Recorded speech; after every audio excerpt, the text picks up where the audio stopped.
Good afternoon. Myself, Dr. Vijay Kumar.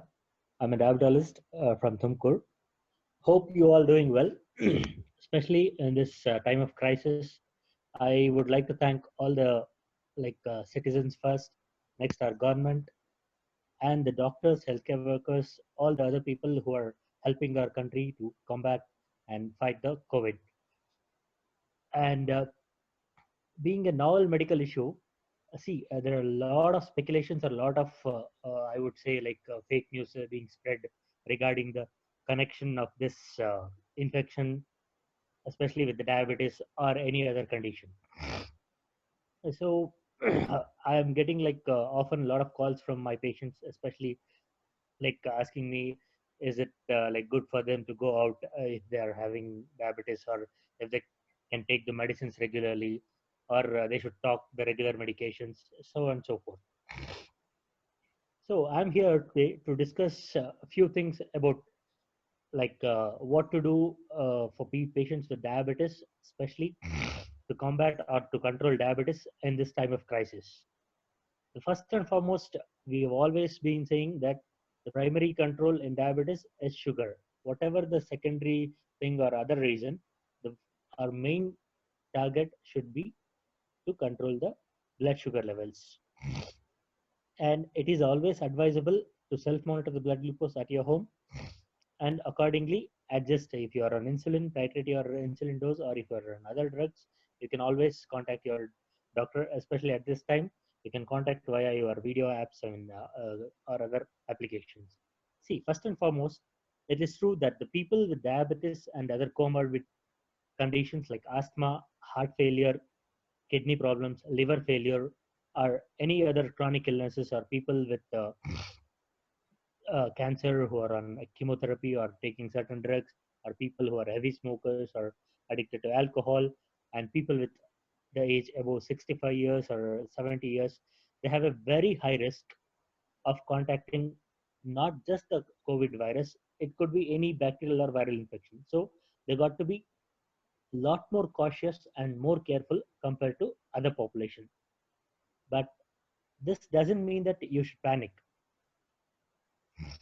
Primarily, first thing is people should stay calm. First, get the bad thoughts out of your mind.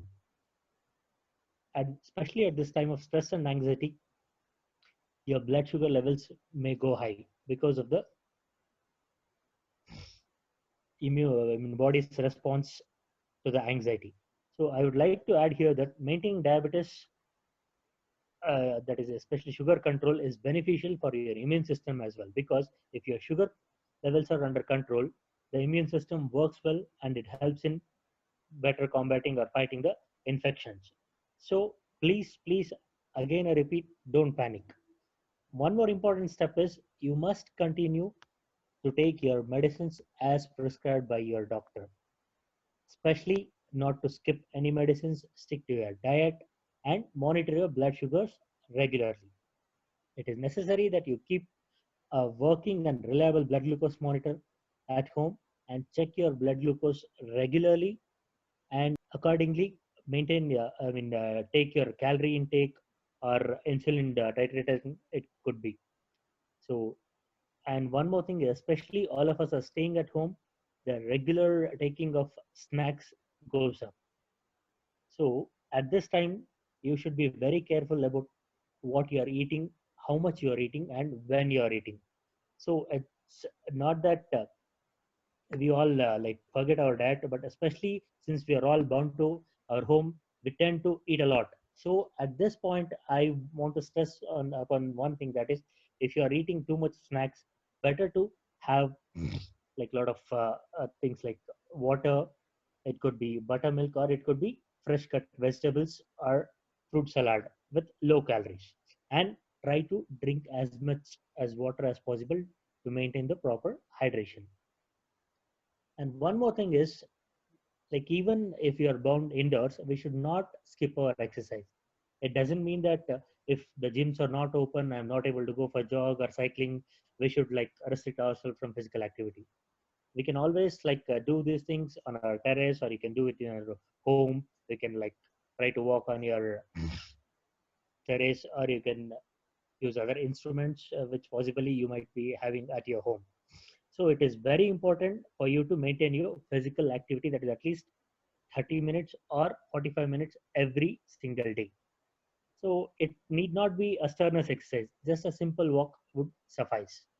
And simple stretching exercises are sufficient to keep your sugar under control. To make it a habit to take a short break from your work every day for at least 30 to 40 minutes and do a little bit of walking or stretching exercises or yoga, meditation, etc. The advantages of this workout is the exercises releases certain chemicals in the body that so that the body can make us feel good. And this is also linked to a better sleep, reduce stress, which in turn helps in reducing the blood sugar levels and the anxiety, and also it helps in boosting our immunity. So just like your schedule for eating, working out, and exercise, it is important to have a regular sleep routine. For most people, at least a minimum of 7 to 9 hours of a night sleep is sufficient. So going to bed and waking up at similar time each day is prime important, because especially if you're not going out for work, we tend to like skip our routine. So if you're finding it difficult to get to sleep because you're lying awake worrying, or you're like looking at your phone or looking at your laptops or mobiles or iPads or watching movies, watching TV, so it is advisable to reduce the exposure of your eyes to the blue light, especially mobile or laptops, so that it should not disrupt your sleep. So especially in the night time, avoid watching TVs or using mobiles for long hours. So despite being confined indoors during the coronavirus outbreak, with the news reporting gloomy death and epidemic reports, take a break from the news cycle. There are a lot of things you can do to distress your mind. For example, yoga, breathing exercises, listen to music, meditation, so on and so forth. Like whatever you are interested, engage yourself. Don't let this situation or the news what you are hearing control you. So take time out to do some calming activities like indoor gardening. It could be cooking, or it could be craft, or learning like a new things by reading books, so on and so forth. And of course, spending quality time with family members is definitely a plus point. I mean, the one advantage of this lockdown, I would definitely say that most of us during like our busy schedule life are missing out on our family life and precious time to spend with our family. So it's always advisable, have a good time with your family, stay home. So I would like to wind up this talk with a small suggestion. Have a positive frame of mind. It is hard time. Follow a healthy lifestyle. Follow all the precautionary guidelines laid down by the government, whatever you have been advised by your doctors and your dietitians, other medical professionals, to save yourself from infection and also to stop it from spreading to your loved ones or to others. And primary importance is wash your hands regularly, strict practice of social distancing. Don't come out of your home until unless it is necessary. Otherwise, stay home, stay safe. Always remember, stay at home, stay healthy, stay safe. Thank you for listening.